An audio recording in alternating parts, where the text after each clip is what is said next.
He's infamous for his blunt approach. The so-called czar of beauty, holding nothing back in his judging, as seen in his reality show El Concurso.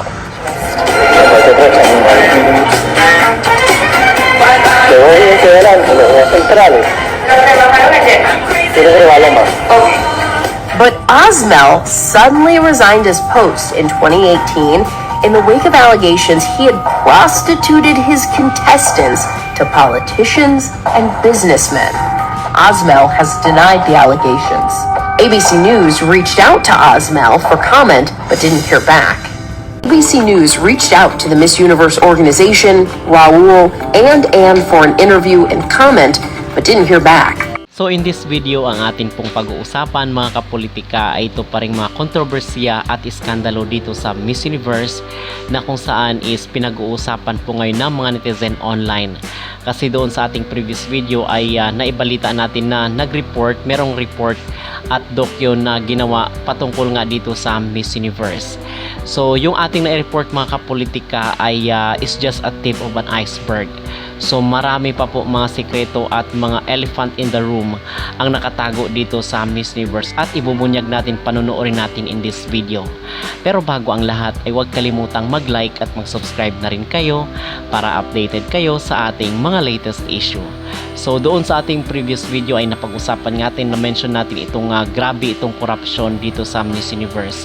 Kasi itong documentary mga kapolitika ay in-report po ito nitong ABC na nakabase sa Amerika at meron po silang I think 17 million na followers dito sa YouTube channel. So I think na ito ay merong impact sa atin ng mga Pinoy, especially nga na hindi natin nagustuhan yung resulta at talagang kitang-kita naman dito sa naging epekto ng Miss Universe 2024 na kung saan ay base nga doon sa pa-survey ng Missology ay ang mga Pinoy ay nagsishift na. Okay, nagta-transfer na ng atensyon dito sa Miss Grand International. So, it means na sa kalaunan ay baka ma-overtake na ng mga minor pageants itong once prestigious na beauty contest sa so basically mga kapolitika dito ay pinag-uusapan natin ito kasi kini-question rin natin ang integridad at yung kredibilidad ng mga namumuno kasi nagpapadala tayo doon ng mga contestant at the same time yung effort, yung pagod at it involves money. Okay, so basically is dapat na ginagawa natin ito ng reaksyon kasi somehow is baka marinig rin ng ating Miss Universe Philippines na sa mga susunod ay magdadalawang isip na magpapadala dito ng mga contestant. At alam naman natin yung sistema at mga galawan, so hindi sila talaga titigil hanggat hindi tayo magre-rest back dito sa kanilang ginagawa or magpapadala pa rin tayo dito ng mga contestant. So as if na nothing happened. So dito sa report ng documentary mga kapolitika ay kini-question nila ang kredibilidad ng tatlong personality dito sa Miss Universe, namely itong si Raul, itong si Jack Rautatip at the same time itong si Osmil. So dito kay Jack Rautatip kasi nga merong na-capture doon na video na ang sinasabi ni Jack Rautatip itong inclusivity na pakulo nila mga kapolitika ay ano lang po ito, facade lang po ito para umingay at the same time marami ang mag-join dito sa Miss Universe kasi pag mag-join ka to bibilhin mo yung franchise ng Miss Universe magbabayad ka doon sa organization, so kaperhan nila yon. So yun pala ay dito ang sinasabi na kung saan is bakit mo daw sinasabi na merong inclusivity, hindi naman sila mananalo kasi na-capture nga yung sinabi ni Jack Rautatip na they can compete but they will not win. So ang tinutukoy doon itong mga married, itong mga may asawa na may anak, at the same time yung ibang mga gender at even nga yung mga overweight is pwedeng mag-join at yung even yung mga ano na may edad na pwede daw mag-join dito sa Miss Universe. So doon is na-capture yung sinasabi ni Jack Rautatip na hindi daw sila mananalo but they can compete. So ang pangalawa naman is itong si Raul na kung saan is ang sinasabi dito meron kasing Paraguayan ng sinasabi niya ay hopefully is ang Paraguay daw dapat ang mag-seal ng deal para mag-host dito sa Miss Universe 2025 but unfortunately is hindi na daw siya nakatanggap ng reply dito sa Miss Universe matapos niyang magbayad ng $500 million. So basically mga kapolitika ay talagang nabudol itong isang Paraguayan. So ngayon in-interview siya dito sa ABC News. So yung kadil niya daw is itong si Raul at nagkakilala daw sila. So base dito sa interview. At yung pangatlong personality naman po mga kapolitika ay itong si Osmil. Itong queen maker ng Venezuelan, kasi ilang beses na nanalo ng corona sa Miss Universe itong Venezuela, at ang tao po sa likod niyan is itong si Osmil nga. At basically ngayon ay controversial yung kanyang pangalan dahil nga iniugnay doon sa show niya na kung saan ang pageant show kasi ito, or parang beauty show, and then yung mga nanalo doon ng magandang bahay ay ibinibigay niya daw sa mga malalaking tao. So ito yung base dito sa documentary ng ABC News. So narito po mga kapolitika, ating panunurin yung naging part, yung clip lang nung documentary kasi sobrang haba po, so ating kinat at chinap-chap natin yung video, but ito po yung part nung documentary. Promising to inspire, now under fire. If you want to win, you are more likely to want to keep your mouth shut. Take a look at any other national organization for a pageant. You don't know with the owner. You're not supposed to. You're in the background. If he is sitting in that Miss Universe chairs today, it's because of me. It's because of my connection, my business power.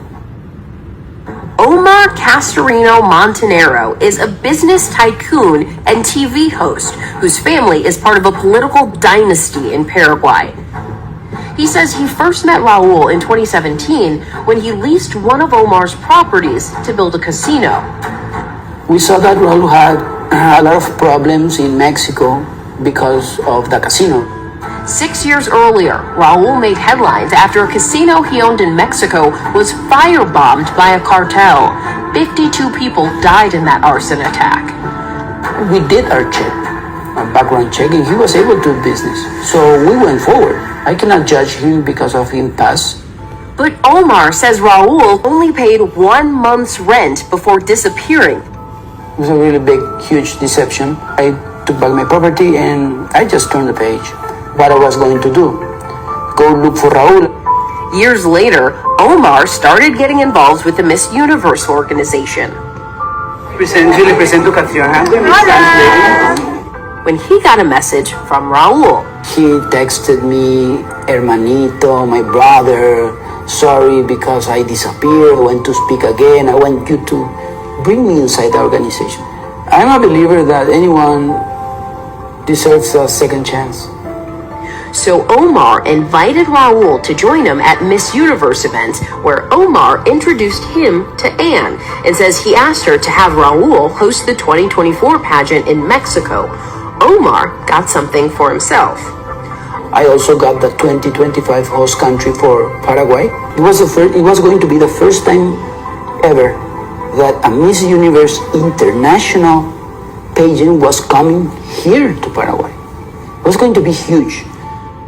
A letter signed by Anne that Omar provided exclusively to ABC News shows that he holds the exclusive rights to host Miss Universe 2025 in Paraguay or another country that has to be mutually agreed to, although the letter also leaves the door open to potentially remove that exclusivity.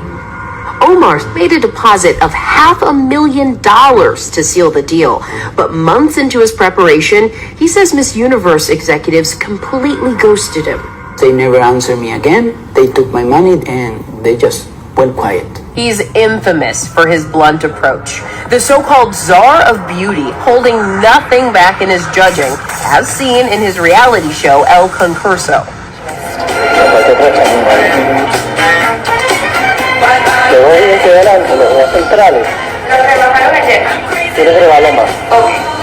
But Osmel suddenly resigned his post in 2018 in the wake of allegations he had prostituted his contestants to politicians and businessmen. Osmel has denied the allegations. ABC News reached out to Osmel for comment but didn't hear back. ABC News reached out to the Miss Universe organization, Raul, and Anne for an interview and comment but didn't hear back. So yun po ang naging kabahagi or clip ng documentary dito sa tatlong personalidad sa Miss Universe. At ngayon po dito sa social media ay maugong ang mga panawagan na kinakailangan na daw na bilhin ni Chavit Singson itong Miss Universe para maibalik daw yung integridad at yung kredibilidad ng beauty pageant. Okay, mga kapolitika, ano ang inyong masasabi dito sa isiniwalat na documentary ng ABC News? Kayo na po ang bahalang humusga at huwag kalimutang mag-like at mag-subscribe na rin kayo dito sa ating YouTube channel para updated kayo sa ating mga latest issue.